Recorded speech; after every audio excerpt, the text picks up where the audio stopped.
Hola a todos y bienvenidos a una nueva píldora UA más. Esta vez tenemos un invitado muy especial, el arquitecto Abraham Cotaparedes, con quien hemos compartido algunos espacios y que el día de hoy nos acompaña en una charla muy especial y es cómo vivir de la arquitectura. Vamos a abarcar diferentes temas, desde temas comerciales, temas netamente referentes a la arquitectura. Vamos a encontrarnos con temas de experiencia y finalmente con conclusiones que van a enriquecer muchísimo todo lo que corresponde a nuestro gremio, todo lo que es el desarrollo de nuestra actividad y más allá de eso, llevarnos a entender el camino del mercado de la arquitectura, que es tan valioso para todos porque no solamente es valernos de lo que sabemos o vamos a aprender en academia, sino como la calle empieza a cultivar conocimiento en nosotros y cómo poco a poco bajo la experiencia vamos adquiriendo mejores dinámicas, mejores desarrollos y mejores resultados. Recuerden seguirnos en Instagram como @wark, en Spotify también estamos como Píldora UVA. Pueden seguirnos acá en YouTube, pueden encontrarnos como UVA en línea. Recuerden suscribirse y activar campanita de notificaciones. Y Abraham, te doy la bienvenida a este que es tu espacio. Te invito a que desde tu punto de vista, a que desde tu experiencia y bajo las preguntas que vayamos desarrollando, nos cuentes mucho y nos des todo ese conocimiento que me ha parecido tan especial y que de verdad admiro mucho desde tu profesión. Y en esta charla, esta píldora llamada Cómo vivir de la arquitectura hoy, creo que eres una voz muy autorizada para poder hablar de esto. Así que bienvenido, me encantaría que te presentaras ante la audiencia, aunque pues tampoco es que necesites mucha presentación, pero va a ser interesante conocer un poco quién eres, a qué te dedicas como tal en tu arquitectura y qué has venido desarrollando para ya comenzar con toda esta ponencia y todas estas preguntas. Bienvenido, Abraham. Muchas gracias por la invitación. Es un gusto estar aquí con ustedes. Yo soy Abraham Cota Paredes, soy un arquitecto mexicano, creador de contenido, enfocado también en la educación. Siempre el contenido es educativo. También tenemos una academia, una escuela de arquitectura en línea.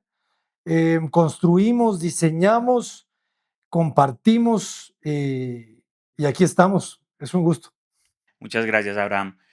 Inicialmente, vamos a comenzar con tres preguntas y esto va en un término de venta a nivel comercial. Y lo primero es, ¿qué buscan los clientes hoy como tal? En la experiencia que tú tienes, ¿qué es lo que busca el cliente y cuál es la necesidad primaria que tú has aprendido a identificar en este momento? Depende qué cliente, ¿sabes? La arquitectura se maneja en tres sectores, principalmente, quizá el sector de ultralujo, el sector residencial medio alto y el sector residencial medio. Cada uno de ellos busca algo diferente, ¿verdad? Todos buscan calidad constructiva, eso sí es general, ¿verdad? Todos están buscando que su construcción les dure, ¿verdad? Que esté garantizada, que no se les mete el agua, que no tengan problemas con la electricidad, que no se les descarapele la pintura a los 3 meses, que las puertas cierren bien. O sea, todo el mundo está buscando calidad, una calidad constructiva y dependiendo el sector, están buscando que les alcance. Creo que esa es una de las necesidades más importantes que tiene la arquitectura en esta época, porque ya la arquitectura ya no es un tema elitista, como sí era hace algunos años, quiero creer. Me refiero a que muy pocas personas podían acercarse con un arquitecto. Y ahorita el reto que tenemos los arquitectos jóvenes es poder hacer buena arquitectura para el segmento, vamos a decir, eh, medio. Entonces, creo yo que esos son dos retos muy importantes que te acabo de compartir. El construir bien y el que alcance al presupuesto del propietario, del cliente. Perfecto. ¿Qué ha sido fundamental para lograr ese alcance? Es decir, cómo bajo dinámicas constructivas, por ejemplo, o desde el diseño en propuesta, yo empiezo a entablar pautas para que económicamente el proyecto sea funcional. Lo digo de la siguiente manera porque alguna vez trabajabas un término que me pareció o me marcó mucho y es hablar de arquitectura concatenada. Hablabas mucho de esto y eso hizo que me fuera mucho a estudiar el concepto, a revisarlo y se encuentra uno que hay veces una materialidad complementa el edificio completo o por lo menos gran parte del edificio. Notaba yo un poco que eso hacía parte de por lo menos vender un edificio que en costos puede simplificar muchas cosas y también simplifica, digamos, un método de diseño que tú también lo comentabas un poco. Así que me gustaría saber cómo esa estrategia con la que yo logro complementar esa economía que puede tener el cliente, sin ir a trabajar proyectos regalados o proyectos inviables que finalmente eso no va. Pero cómo o con qué estrategia yo logro llegar a ese presupuesto y llegar a desarrollar bien ese proyecto. Pues principalmente es conocer el presupuesto, el tope financiero del propietario, de la familia. Eso es lo más importante, porque una vez que entiendes cuál es ese tope, entiendes de qué tamaño es el reto, ¿sabes? Porque si no hay un tope, pues el reto pues no es tan complicado, ¿verdad? Al final de cuentas, hacer arquitectura con muchos recursos, eh, pues no voy a decir que es fácil, pero tampoco es imposible, ¿no? A diferencia de cuando necesitas hacer buena arquitectura y que tienes un tope de $100,000 para toda la casa, y eso incluye el proyecto, eso incluye la licencia, eso incluye la mano de obra y los materiales, ese sí es un tamaño reto. Entonces, creo que se empieza por ahí, se empieza por leer bien el cliente, porque obviamente no todos los clientes son iguales, habrá gente que tenga más presupuesto, otros que tengan menos. Si tienes un cliente que tiene buen presupuesto, entonces ya tu reto se vuelve eficientar el uso del espacio, ¿verdad? Y ahí es donde requieres un buen entrenamiento en diseño arquitectónico. El diseño arquitectónico em, creo que es la semilla que germina en todo esto, ¿no? Porque ahorita yo estoy hablando contigo gracias a que hice un buen diseño arquitectónico en esos primeros años y pude proyectar algunas buenas obras que se dieron a conocer y eso me llevó a lo demás, eso me llevó a ser maestro, a dar cursos, a dar clases, a abrir la escuela y después a hacer contenido y eso tuvo esas repercusiones, pero el origen es el diseño arquitectónico, ¿no? Ahorita tú lo comentabas, la concatenación, pues es un concepto de tratar de comunicar los espacios, las distintas cajas que uno genera en la arquitectura y que se volteen a ver entre unas y las otras y que el espacio fluya mucho más y se sienta mucho más generoso, ¿no? El ambiente más amplio. Entonces, el hacer uso eficiente del espacio a través del diseño es fundamental. Parece que es algo ya inherente a la profesión, ¿verdad? Una vez un arquitecto ya de algunos años me preguntó, oye, ¿por qué das un taller de diseño? ¿Qué no se supone que todos los arquitectos ya saben diseñar cuando sales de la carrera? Y pareciera que es obvio, pero no. Sabes diseñar, pero no sabes diseñar. O sea, no sabes hacer uso eficiente verdaderamente del espacio para sacarle jugo, ¿verdad? Y yo creo que de ahí viene, de ahí nace todo. O sea, cuando los arquitectos entienden que el reto primero es que el lote que te toca o la remodelación que te toca, la casa existente, el departamento existente, aprenderlo a distribuir bien para que no le falte y no le sobre nada, que no tengas espacios muertos, que no tengas circulaciones dobles, que no tengas tantos errores que se ven todos los días en la arquitectura y creemos que es tan sencillo, pero no es tan sencillo porque lo seguimos haciendo y lo seguimos repitiendo. De repente llegar a una casa, a un departamento, a un edificio, oficinas, y que se vea que todo cuadra, ¿sabes? Que los núcleos de circulaciones verticales funcionan perfecto y te van distribuyendo, que los espacios no están sobrados, pero tampoco están pequeños, que los muebles funcionan bien y que no son obstrucciones para que tengas que andarte quitando un sillón porque no te deja pasar. O sea, todos esos errores en el funcionamiento, te das cuenta que, que es más raro encontrar algo bien diseñado eh, que lo común es el mal diseño. Entonces yo creo que empieza por ahí, empieza por diseñar bien y diseñar bien es adaptarte al presupuesto también. Creo que hay una garantía muy interesante también de que si haces que ese diseño sea tan funcional, inclusive puedas modular muy bien tus materiales desde la estructura. Y creo que inclusive comercialmente haces mucho atributo a que si yo modulo bien o genero una buena funcionalidad, pues comercialmente voy a tener una posibilidad constructiva o de poder desarrollar el proyecto a nivel constructivo muy amplia. Eso es muy valioso saberlo y es muy valioso escucharlo porque esto nos pasa automáticamente a otro punto y es un poco el ADN tuyo. Y es hablar de cómo lo construyeron, ¿Cómo se define el estilo de Abraham desde su punto inicial hasta el momento? ¿Qué lo define? ¿Cómo lo definieron? En torno a todo, desde tu arquitectura, tu lenguaje, todo. Simplicidad. El otro día le pregunté eso a un arquitecto portugués que me gustó mucho su trabajo y le pregunté, si tuvieras que definirte con una sola palabra, ¿cuál sería? Y me dice, silencio. Y a mí cuando me lo preguntan, yo digo simplicidad. Lo curioso es que su arquitectura y la mía pues son muy similares. Arquitectura pues muy sencilla, muy minimalista, eh, muy pura. Pero las palabras que elegimos son distintas. Él habla de silencio y automáticamente te pones a pensar en una arquitectura todavía más poética que la mía. Mi arquitectura creo que ha dejado de ser poética y se ha vuelto más racionalista, porque estas cosas que te comento, si te fijas, me he vuelto muy pragmático, ¿sabes? O sea, me he vuelto un poquito menos poeta y más empresario, ¿no? Porque estoy tratando de encontrar ese equilibrio entre la obra de arte, o sea, que la arquitectura nunca deje de ser o trate de aspirar a ser una obra de arte, pero que también se entienda que ese puede ser, por un lado, el aspecto positivo de la profesión, el acercarnos a la obra de arte.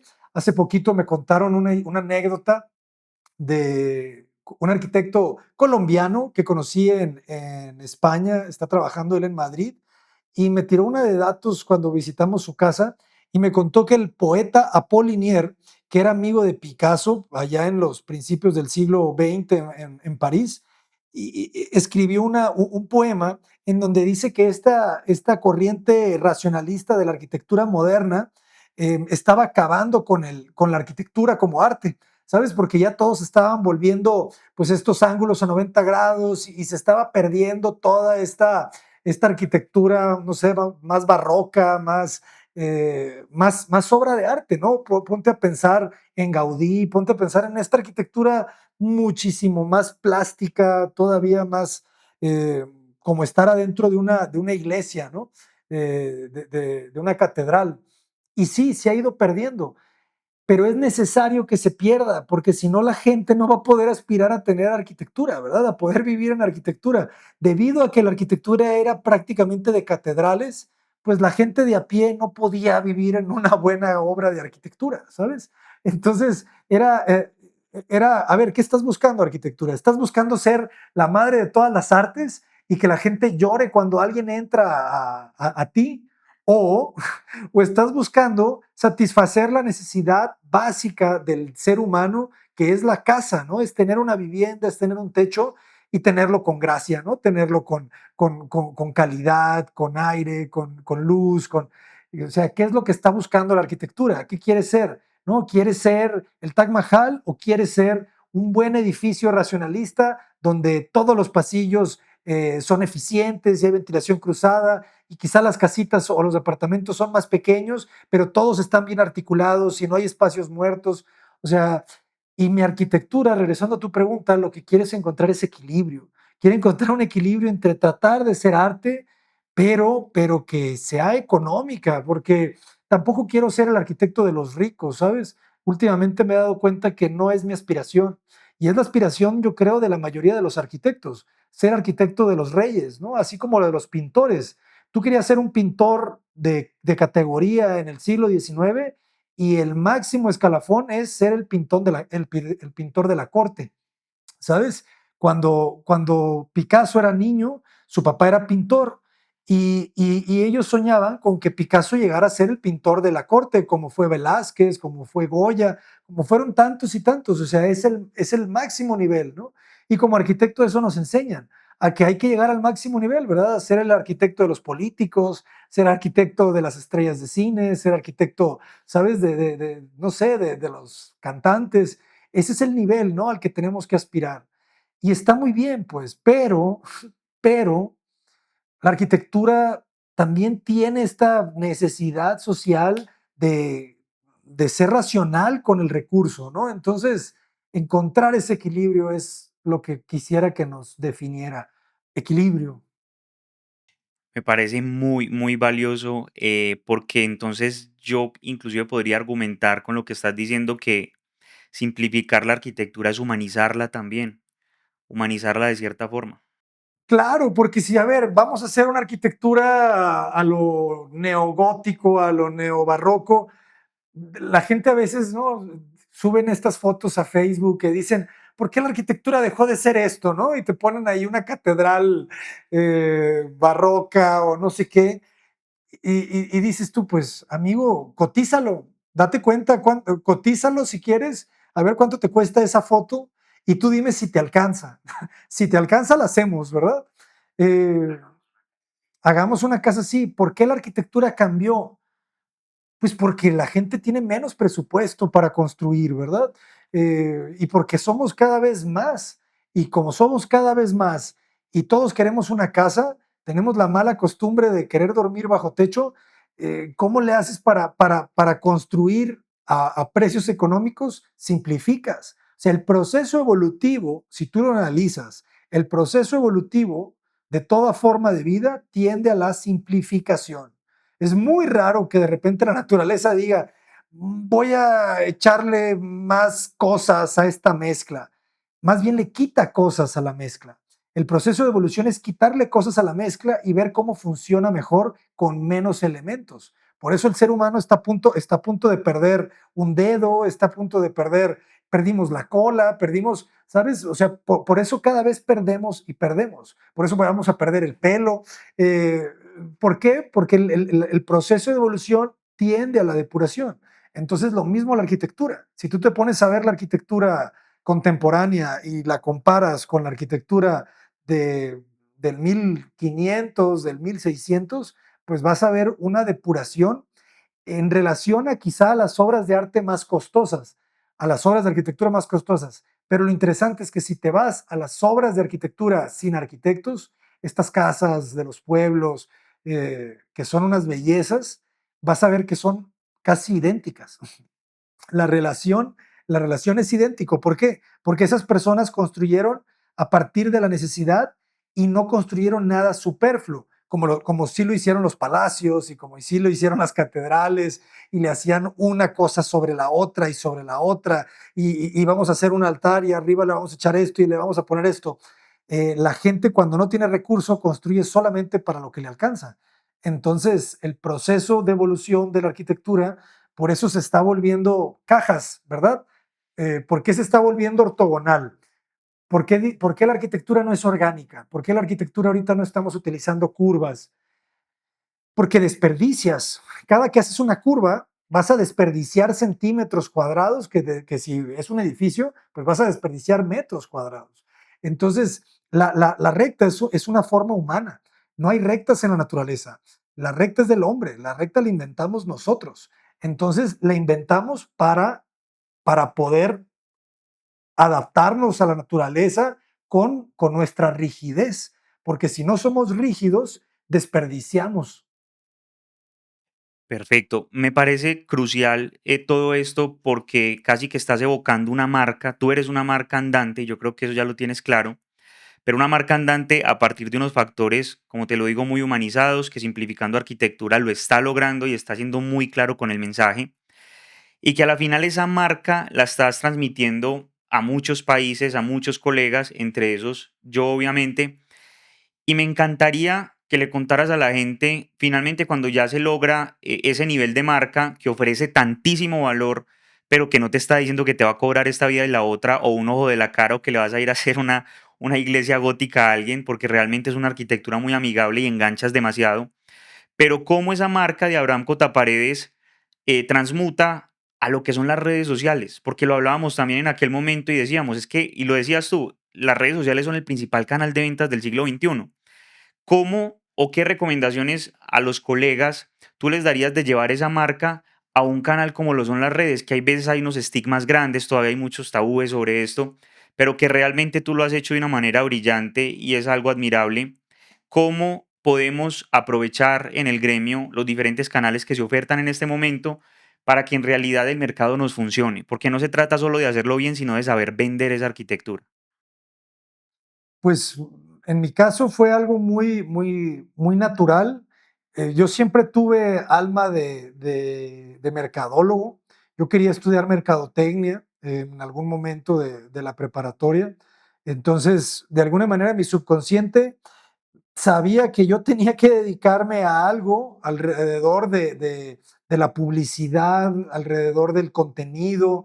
Todavía me acuerdo que en un libro de la preparatoria donde estudiaba para los últimos exámenes, me acuerdo que escribí el nombre de mi empresa de publicidad, se iba a llamar Picture. Pues siempre, ¿no? Ya ves que siempre dibujas cosas ahí en tus libros. Entonces me acuerdo mucho de esa palabra, ¿no? De ese nombre. Entonces, esto era una manera de decir que de alguna u otra forma yo quería hacer contenido, ¿sabes? Me dedicaba los fines de semana con mis buenos amigos ahí en Los Mochis. Un amigo conseguía una cámara, a veces a mí me la prestaba un padrino, y nos salíamos a jugar a la calle con una cámara Handycam y grabábamos comerciales, hacíamos películas. eh, Nos encantaba estar haciendo cosas con la cámara. Y esto de la cámara, pues es algo que también siempre lo tuve. Entonces, de alguna manera siento yo que cuando decido estudiar arquitectura, lo hago porque también siempre supe que quería ser arquitecto. Entonces, eran como esta intención de hacer arte, un arte funcional, vivir de una forma eh, profesional el arte. Y llegó prácticamente solo. Porque primero di clases. Yo soy una persona que bastante tímido y que lo ha ido aprendiendo a dominar esa timidez, y todo empezó con las clases. Cuando empiezo a dar clases en el 2013, después de la maestría, eso me obliga a hablar, me obliga a pararme enfrente de un salón de clase, y después de ese salón de clase, un día tomo una foto de mi pizarrón, de mi salón de clase, y esa foto la subo a Instagram, y se llamaba Buena Arquitectura, Mala Arquitectura, dos secciones que dibujé. La gente me pregunta por qué, y se me ocurre hacer un video. Se me ocurre hacer un video explicando por qué una era buena y por qué la otra no era tan buena, y ese video le va muy bien. Y ahí es cuando me doy cuenta pues, que hay toda una posibilidad de crear contenido en YouTube, porque no había competencia. Apenas había una, dos personas que estaban haciendo contenido. Entonces, algo muy importante de cualquier modelo de negocio es entrar primero. O sea, es entrar al negocio cuando no hay una competencia fuerte. Por eso siempre tienes que estar viendo qué falta. ¿Sabes qué falta? Y no entrar al océano que ya está lleno de pescadores, sino entrar al océano azul donde todavía nadie está pescando. Entonces, pues eso nos ayudó. Empezamos a hacer contenido, después empecé a grabar mis obras, mis procesos constructivos, les compartí todos los errores. Entonces, de repente ya se volvían como estas series, ¿no? Estaba grabando construcción de nosotros, estábamos grabando cursos, porque todos los talleres de diseño los hacemos en línea, los grabamos, compartimos el contenido gratuito a YouTube. Entonces, pues ya era todo compartir, compartir, compartir la profesión del arquitecto, desde cómo cobrar hasta cómo llevar un taller de diseño arquitectónico, eh, cómo ejecutar una obra, hasta que después empezamos a grabar las obras de los amigos, y eso ya como cerró el círculo de alguna manera, ¿no? Ya no nomás es explicar cómo haces tú las cosas, sino ahora explicar cómo hacen todos los demás las cosas. Y eso creo que lo volvió universal, porque, porque de alguna manera seguíamos siendo el nicho de gente que se identificaba con nuestra arquitectura, con este tipo de arquitectura muy sencilla, muy blanca, muy pura. Eh, pero de repente cuando empezamos a filmar toda la arquitectura, pues ya no eres un nicho, ¿no? Ya eres un canal de música que no pone solamente la música que a ti te gusta, sino toda la música que pueda haber. Entonces, creo que eso fue también una de las claves del éxito que hemos tenido, en el que nos abrimos a todos, ¿no? O sea, a exponer toda la profesión con todas sus matices, y eso es algo que estamos haciendo actualmente, ¿no? Encontrar de qué manera seguimos compartiendo la profesión de distintas maneras.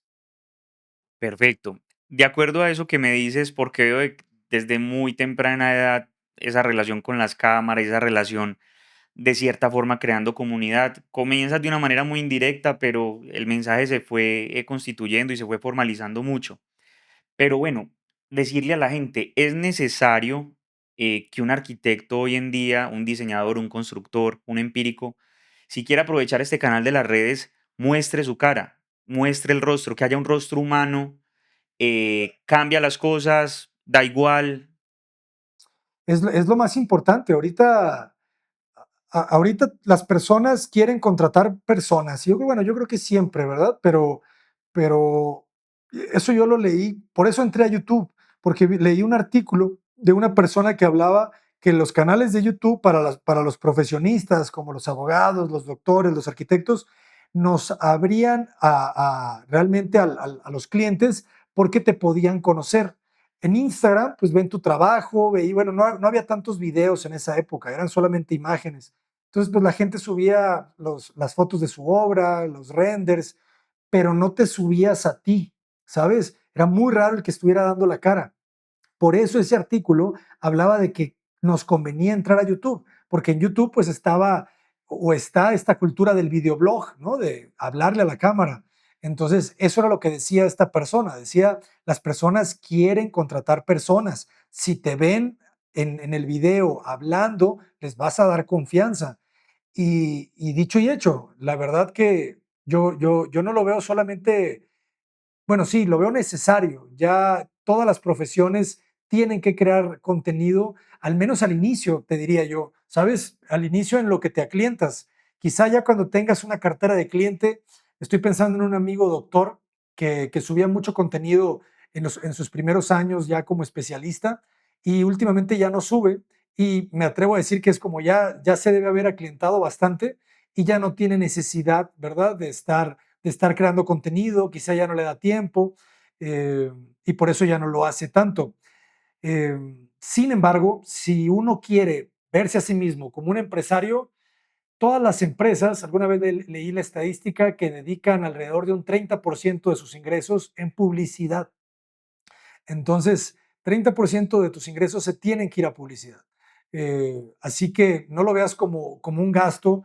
Quizá ahorita tienes mucho trabajo, pero acuérdense que todos son ciclos y el ciclo va y viene y hay tiempos buenos y hay tiempos malos. Pero si tú aprendes a crear un ecosistema empresarial en donde ya tienes una cantidad designada para publicidad como parte de tu flujo de negocio, vas a ser una empresa muy saludable, ¿sabes? Porque siempre tienes tu estructura preparada para tener una reinversión en publicidad. Y esa reinversión siempre te va a traer más y más clientes.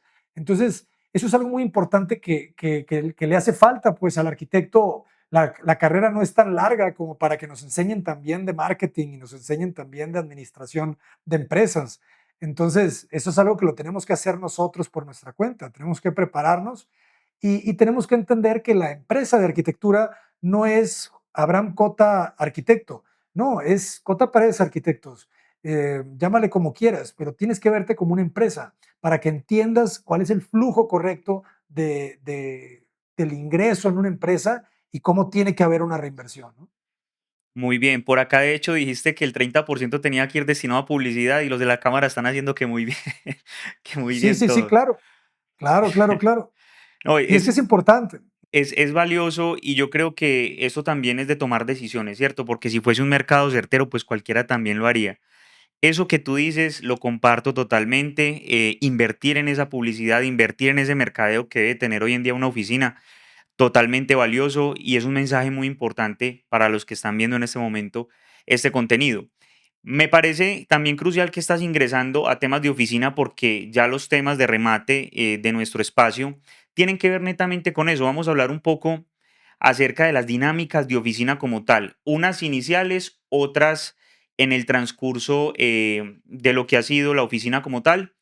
Pero para iniciar, valga la redundancia desde un punto inicial, quisiéramos saber uno o dos y de pronto de una manera puntual para continuar ¿cuál, cuál fue o cuáles han sido esos primeros errores que se cometen en oficina y que la gente debería tener como un aprendizaje marcado, por lo menos para empezar a mitigar esos riesgos y pues uno darles un puente y que no caigan en lo que uno cayó. Pues el número uno es creer que la oficina es importante. Yo me atrevería a decir que en la experiencia que yo tengo, la oficina no es importante.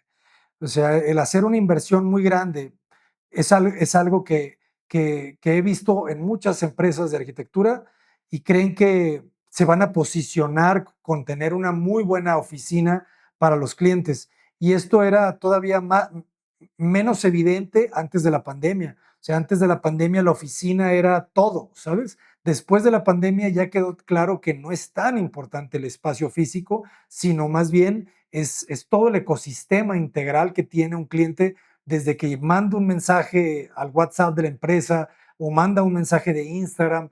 Todo eso es la oficina, ¿sabes? El tiempo de respuesta, la manera, la amabilidad de la respuesta, el agendar la cita. O sea, toda esa infraestructura no es física, pero eso es la oficina. ¿Sabes por qué? Porque la mayoría de los clientes ya están llegando a través de las redes sociales. Entonces, algunos de ellos nunca conocerán tu oficina, ¿sabes? Algunos de ellos, muchos proyectos que hacemos nosotros no están en nuestra ciudad, por eso te lo digo. Entonces, de hecho, el 80% de los proyectos que hacemos en Cota Pérez Arquitectos son fuera de la ciudad de Guadalajara. Entonces, nuestros clientes no conocen la oficina, conocen a Marce que contesta los WhatsApps, a Ana que contesta los correos, conocen qué tan rápido les mandan información, qué tan rápido les mandamos la factura, qué tan rápido se agendan las citas, el seguimiento que les damos. Esa es la oficina, ¿sabes? Ese trato al cliente, ese servicio al cliente es la oficina del siglo XXI.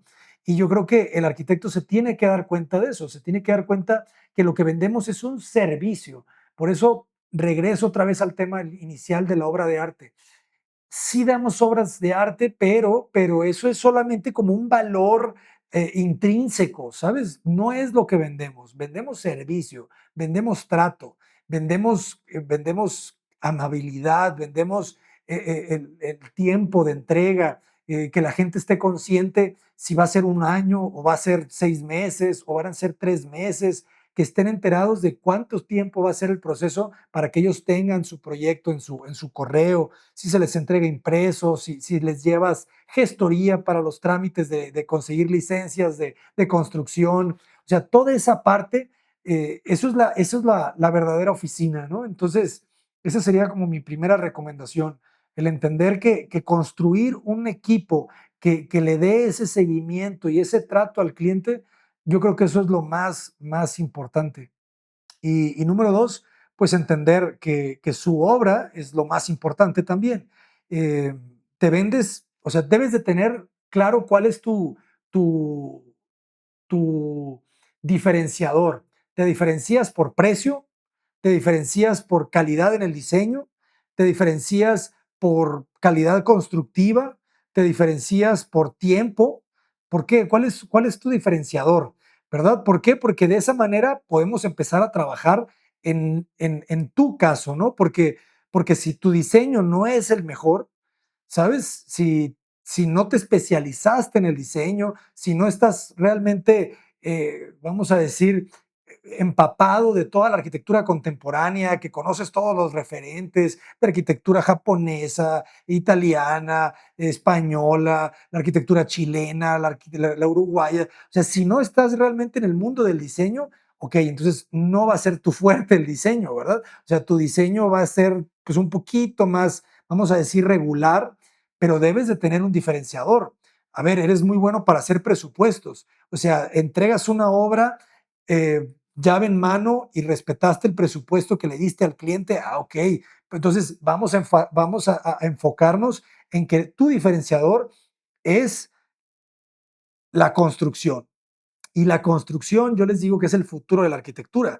¿Por qué? Porque la inteligencia artificial cada vez va a diseñar mejor, pero se va a tardar más tiempo en construir mejor. Entonces, si encontramos que tu diferenciador en arquitectura es que manejas perfectamente los presupuestos, manejas perfectamente los tiempos de obra, manejas perfectamente la calidad constructiva, pues ya vamos a enfocarnos en que tienes que vender ese servicio, que tienes que venderte casi que por metro cuadrado de construcción, porque como te decía, los clientes quieren que les alcance, ¿verdad? Entonces, la mayoría de los clientes lo que están buscando es que tú desde el día uno, desde que ellos se sientan contigo, llámese en un café o llámese en tu oficina o en una videollamada, la mayoría de los clientes quieren saber en ese día uno cuánto les va a costar lo que necesitan que tú les diseñes. Entonces, tu diferenciador, si manejas bien los costos, uno de los mejores arquitectos que yo conozco aquí en Guadalajara no se diferencia por su diseño, se diferencia porque tú llegas con él y él te dice, tu casa con estos acabados te cuesta 17,500 pesos metro cuadrado y te lo firmo que en eso te va a costar. Entonces, eso no lo tiene el 99,9% de los arquitectos mejores en cuanto a diseño del mundo, ¿sabes? La mayoría de los arquitectos que saben diseñar muy bien no te saben de presupuestos. Entonces, debes de entender cuál es tu valor, cuál es tu diferenciador y generar pues toda una estrategia no solamente de marketing, sino de despacho que transmita eso a tus clientes, ¿no? Perfecto. De acuerdo a lo que me estás diciendo, eh, en tu oficina y tú como profesional, ¿tienes algún rango, por ejemplo, de decir mis proyectos la mayoría de veces, o por lo menos el 90% de las veces, trabajan bajo este sistema estructural? Obviamente el suelo portante pues nos tiene a nosotros que dictar muchas cosas, pero yo veo que hay claridad también en mucho, entonces nos gustaría saber un poco el funcionamiento o si tienes alguna metodología donde dices, Mira, para mí es más funcional trabajar bajo este sistema estructural, promediar de esta manera, a lo mejor una mampostería de tal tipo y con esta serie de acabados. Es muy factible porque más fácil de vender al cliente, construyo de mejor manera, lo cual optimiza mis tiempos y dineros dentro de obra. Quisiéramos un poco como saber esa parte. Pues fíjate, somos muy tradicionales en cuanto a sistemas constructivos porque lo que estamos buscando es que se sienta amplio todo lo que diseñamos. Entonces, para conseguir esa amplitud, reduciendo costos, las estructuras de hormigón, de concreto, son la alternativa más viable que encontramos hasta ahora y con muros de mampostería confinada, ¿no? Y losas aligeradas con casetones de poliestireno, con las vigas de hormigón en el mismo peralte de la losa, para que no haya elementos peraltados hacia abajo, que tú veas las protuberancias de la estructura. Nos gusta que las líneas sean la menor cantidad de líneas posibles, entonces la continuidad de los planos pues es algo muy importante. Y ese tipo de sistema constructivo pues lo vemos en toda Latinoamérica, lo vemos en Europa, lo vemos en Asia. Ahorita estamos haciendo nuestro segundo proyecto en Arabia Saudita y es lo mismo, ¿sabes? Son losas de hormigón, estructura de hormigón, muros de tabicón de cemento. eh, no complicamos demasiado las cosas porque nos encantaría hacer arquitectura de puro hormigón, nos encantaría hacer arquitectura de muros de ladrillo aparente y todo, pero es un poco más cara, ¿sabes? Siempre se eleva un poco más hacer ese tipo de arquitectura. Y pues queremos hacer un equilibrio, ¿no? O sea, queremos arquitectura buena, pero no tan cara, porque ya la estructura que te estoy hablando no es la más barata, porque, ¿por qué? Porque estás haciendo estas vigas, ¿sabes? Estas vigas de mucho acero, de concreto con mucho acero, para poder librar los claros y eliminar muros, eliminar columnas. Entonces yo siempre les digo a mis clientes, eh, lo caro de nuestra arquitectura está en la estructura, ¿sabes? ¿Por qué? Porque vamos a tratar de liberar. Al final los acabados, cada vez aprendo más que un buen porcelanato se ve increíble, ¿sabes? Te compras un buen porcelanato que parezca cemento, color gris muy claro y lo vas a resolver muy bien lo que estés haciendo. Entonces, no quiero que la arquitectura dependa del material. Entonces, el espacio te lo permite el hormigón. Perfecto. Esto, por ejemplo, choca un poco porque uno ve que hay tanto inmediatismo y te venden tantas cosas ahora, pero hay veces vemos como lo tradicional pues resulta todavía dando muchísimo resultado y hay veces hay que seguir ahí bajo esa línea, o sea, no ponernos a inventar tantas cosas o empezar a desenfocarnos cuando sabemos que hay métodos muy funcionales como lo que tú explicas, estoy de acuerdo con eso. Hablando un poco de lo exterior, algo que me pareció muy fascinante cuando hablábamos en esa terminología de arquitectura concatenada y demás, estamos en trópicos muy altos, desde México hasta Argentina realmente tenemos una variedad de climas y una variedad de situaciones adversas en este tema climático. Las fachadas, ¿cómo hago que se enfrenten de una manera más real? Cuando yo digo de una manera más real, es no seguir sobre, o sea, sobre a lo mejor tanto blanco sin criticarlo, porque yo creo que la arquitectura también es de cada quien, pero cómo en material de fachada yo a lo mejor puedo hacer algo que sepa envejecer, a lo mejor algo que también económicamente sea funcional para mí, pero para el cliente a través del tiempo no represente un tema de mantenimiento crónico, que eso es lo que resulta pasando mucho. Pensamos en muchas cosas, el render se ve muy bien, pero bueno, vaya y haga que eso funcione y que realmente ese manual de uso o ese mantenimiento anual de la casa pues sea algo también sencillo para el cliente y no que cuando el cliente se acuerde de ti casi que te esté matando en la cabeza porque le dejaste fue un problema de casa o de proyecto. Pues ojo primero con lo que te voy a decir. La arquitectura, la construcción requiere mantenimiento. ¿Cada cuánto le cambias el aceite y le cambias los filtros a tu carro? O sea, el mantenimiento de un carro es cada 6 meses mínimo. Una casa no tiene por qué ser diferente, ¿sabes? O sea, cada 6 meses tienes que estar haciendo arreglitos. Ya tienes una humedad, ya se te descarapeló, ya te salió una pequeña grietita. Es así, ¿sabes? Necesita mantenimiento. Tú necesitas mantenimiento. Entonces, pensar en una arquitectura que no requiere mantenimiento, está soñando, ¿sabes? O sea, no existe eso.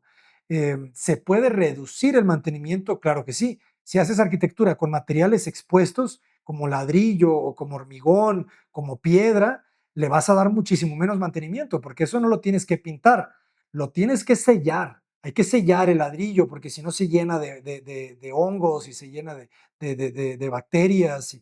Entonces, tienes que darle mantenimiento, aunque sea ladrillo, aunque sea concreto, se agrieta, se pasa demasiado la humedad. Entonces, todo requiere mantenimiento. Pero sí es muy bueno que tengamos, que hagamos construcciones con materiales aparentes. ¿Por qué? Porque le reduces muchísimo la cantidad de pintura simplemente que requiere una construcción. Eh, Colombia lo tiene muy, muy claro, ¿no? O sea, hay muchos edificios ya que quedaron con esta estética de ladrillo y se ven increíbles con el paso de los años. Entonces, el entender esto creo que es muy, muy importante para todas las personas que quieran contemplarlo para reducir el costo de pintura principalmente, ¿verdad?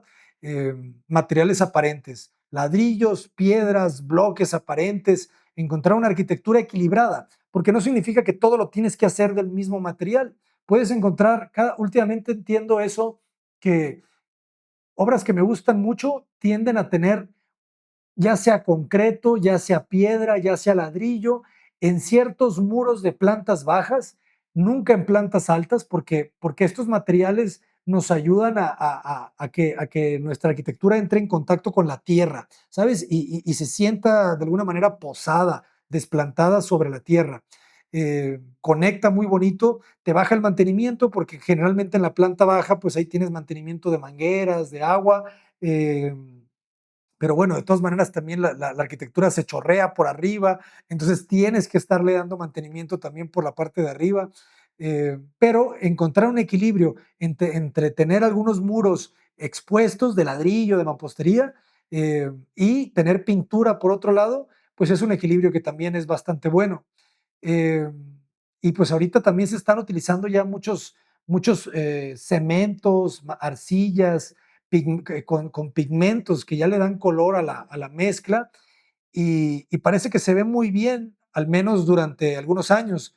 Ya veremos si durante 10 años esos pigmentos se siguen viendo bien y no se ve como algo ya todo craquelado y avejentado. Ya veremos. Eso es algo que me parece bonito en tu discurso y te lo voy a traer para que lo tengas nuevamente presente. ¿Recuerdas cuando hablábamos de las cales en los edificios griegos y que también, o sea, después de 600, 700 años, replicarlo todavía se vuelve importante? El pigmento en esas fachadas, el pigmento en el edificio y trabajar de pronto, pues no las mismas mecánicas de aquellos momentos, pero cómo después de tanto conceptos tan básicos, tan antiguos, mira cómo siguen teniendo una relevancia tan alta. para que la gente también lo vea. Es que los problemas siguen siendo los mismos, ¿sabes? O sea, la gente se preocupa por el mantenimiento, pues, desde siempre.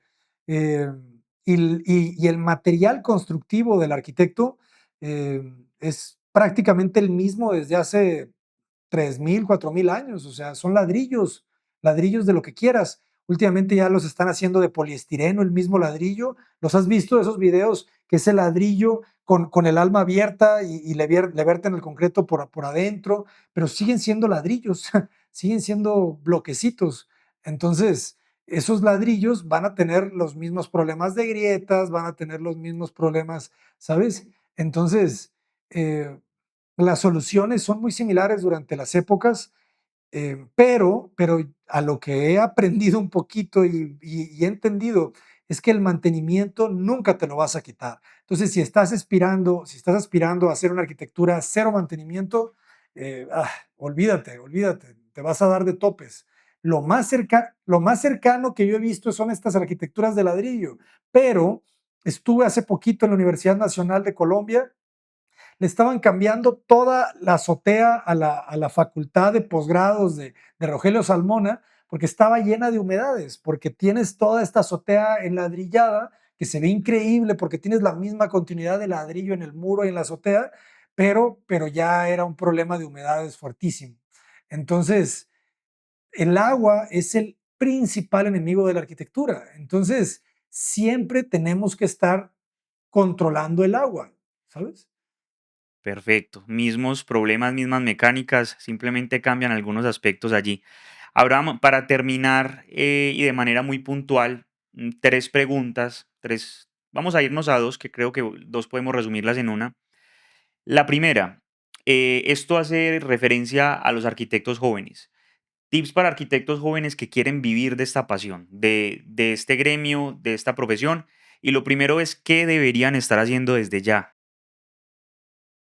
Pues bueno, tienen que entender que deben de crear contenido desde ya, tienen que abrir sus cuentas, sus canales de YouTube, tienen que abrir sus TikToks y entenderse. Piensen que lo que están mostrando los van a ver sus clientes, así entiéndanlo. Todo lo que subas lo ve tu cliente. Entonces, ten mucho cuidado de lo que subes. Y visualícense porque van a poder ganar tanto de la monetización del contenido como de la construcción, ¿verdad? Que les va a producir después más contenido. Entonces, deben de entender que ya son dos profesiones en una. Son creadores de contenido y son arquitectos. Y eso es para todas las profesiones. Si eres abogado, eres creador de contenido y eres abogado. Si eres médico y creador de contenido. Porque de esa manera te vas a dar cuenta cómo se puede extrapolar todo lo que haces como no tienes una idea. Eh, y la otra es, empiecen a ahorrar para comprar su primer casita, su primer terreno. ¿Por qué? Porque lo que requiere el mundo y lo que requiere su familia que va a vivir de su trabajo es que sean sus propios clientes. Entonces necesitan ahorrar lo más rápido que puedan para dar el enganche de un terreno, para dar el enganche de una casita, para dar el enganche de algo. No les digo que junten todo el dinero. Piensen así, piensen en que ustedes requieren juntar un enganche y después van a pedir quizá un préstamo para irlo pagando poco a poco. Pero sí requieren tener su primer terreno, su primera casa y ser sus propios clientes.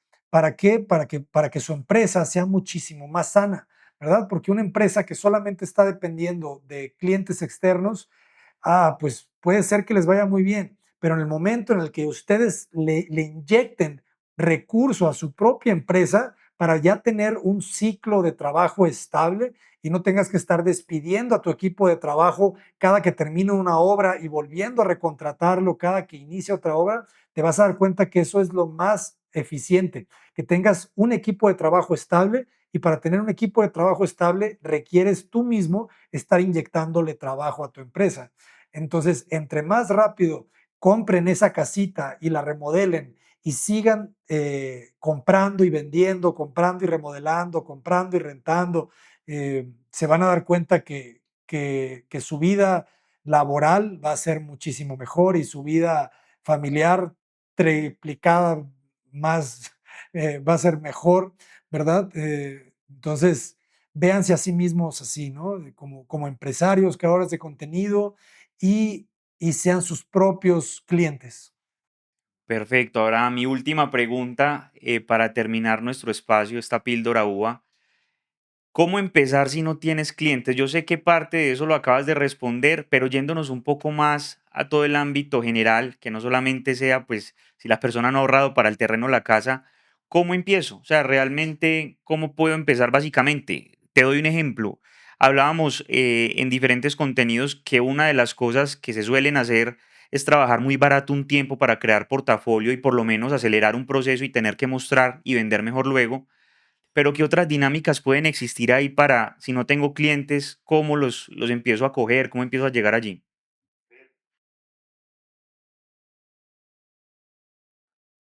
Te voy a poner un ejemplo. Bueno, te voy a poner dos ejemplos, pero creo que se está cortando. Yo creo que ya estamos bien. ¿Sí? Ok. Un amigo fotógrafo, bueno, es un amigo arquitecto que decidió convertirse en fotógrafo. eh, Arranca su carrera, ya está lleno de fotógrafos México, pero él quiere abrirse paso, abrirse un nicho. ¿Y qué es lo que hace? Se consigue una cámara muy sencilla y empieza a escribirle a los distintos despachos de arquitectura de México diciéndoles, oye, soy un arquitecto que está arrancando, te hago fotos gratis. Así empezó. Entonces empieza a regalar su trabajo para darse a conocer. Entonces yo así lo conocí a él. Un día fui a grabar una obra de un amigo y estaba el fotógrafo que contrató mi amigo y estaba él, que era un aprendiz. Entonces él estaba ahí, había tomado, él no vivía en la ciudad donde estaba la obra, hizo la inversión de comprarse un pasaje quizá de autobús, iba a dormir ahí, no sé qué tanto invirtió, pero él estaba ahí tomando fotografías sin que nadie le pagara. Al día de hoy, ese chavo, pues no te voy a decir que está llenísimo de trabajo, pero ya se compró su carro, ya cobra sus sesiones, no las cobra tan mal, alrededor de 10,000 pesos o 12,000 pesos cada sesión.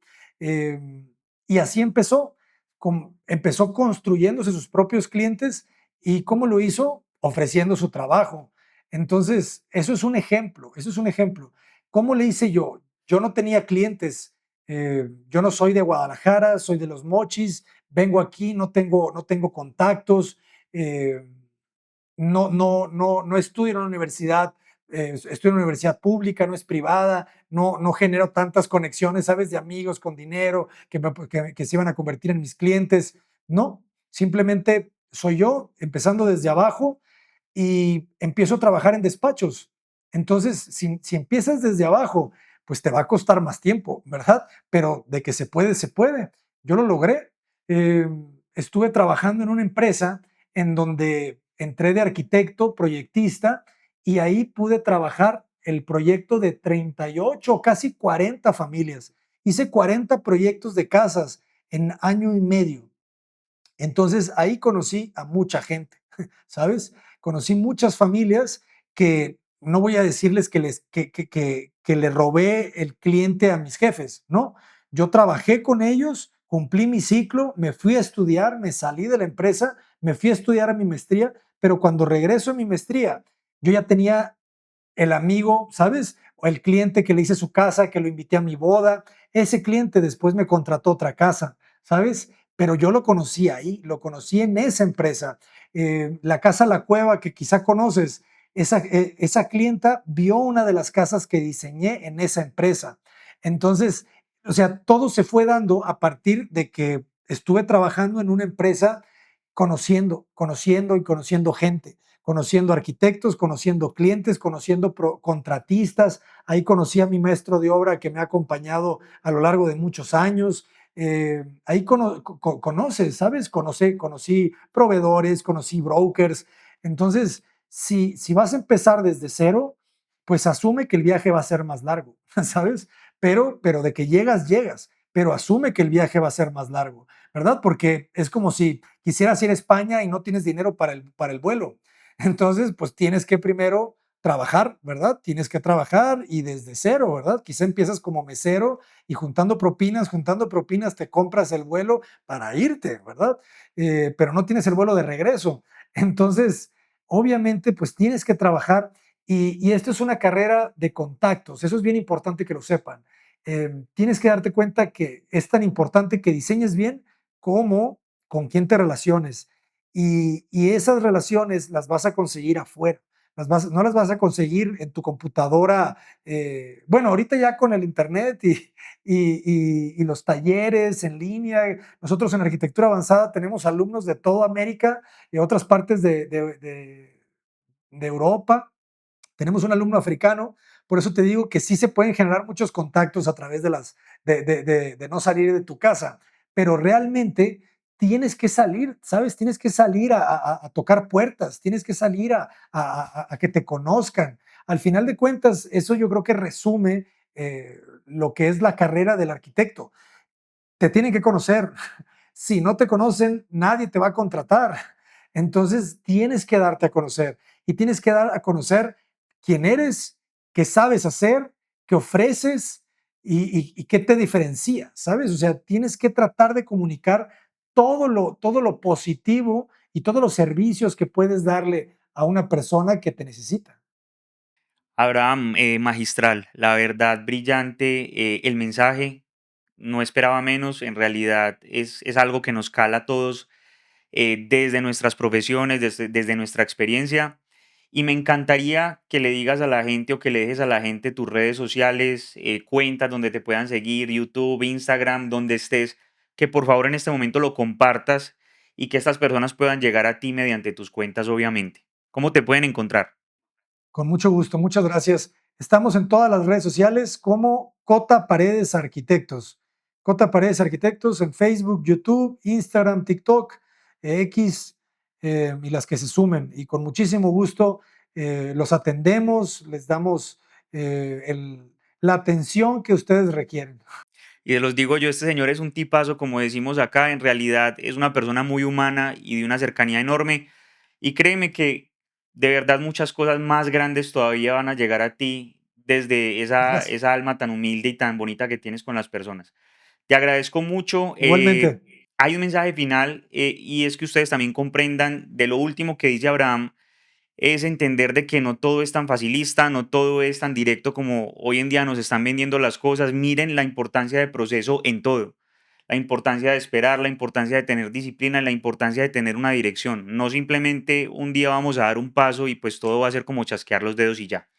Abraham, te agradezco mucho este espacio. Los invito a todos a que nos sigan también en Instagram como @wark, en Píldora Uva, perdón, en Spotify estamos como Píldora Uva, en YouTube nos encuentran como Uva en línea y recuerden también en TikTok como @wark. Abraham, mil gracias, te mando un abrazo con mucho enorme, gusto. espero encontrarte en otros espacios también, espero que vuelvas por acá también, que Claro sabes que que te sí. recibimos con los brazos abiertos y que todo marche muy bien allá donde estás. Igualmente, amigo, te mando un fuerte abrazo y muchísimas gracias otra vez por la invitación. Saludos a toda la audiencia. Claro Nos que veremos sí, pronto. que estés muy bien, hasta Gracias. luego. Hasta luego.